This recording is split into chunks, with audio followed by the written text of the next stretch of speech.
आमचे नेते, आमचे संस्थापक नामदार एकनाथ शिंदे साहेब हे नगरविकास मंत्री आहेत व त्यांच्या कॅबिनेटमध्ये उद्योग मंत्री आहेत, परिवहन मंत्री आहेत, पाटबंधारे मंत्री आहेत.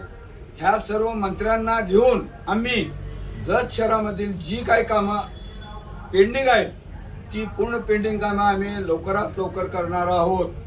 तसेच जतचा साखर कारखाना हा जो आता सध्याला ज्यांनी घेतलेला आहे त्याच्याबद्दल आमचं काही दुमत नाही.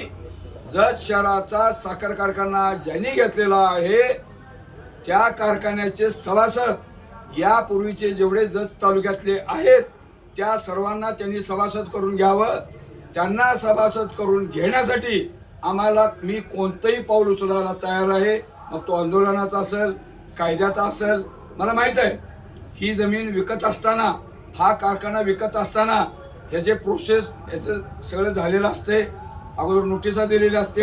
सगळी जरी गोष्ट खरी असली, आज जत शहरामधले ही राजकीय नेते मंडळी तो कारखाना पूर्ण विकूसपर्यंत कसं ग बसले होते. त्या नेते मंडळींना जत तालुक्यातील सभासदांचा विचार त्यांना झाला नाही का?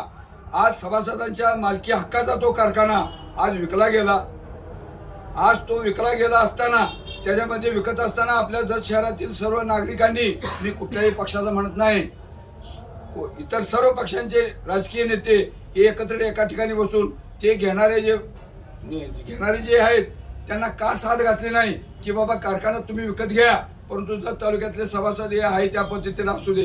मला सांगण्यास तात्पर्य एवढंच आहे की आतापर्यंत ह्या लोकांनी जतला फक्त भूल थापा दिल्याशिवाय काहीही केलेलं नाही.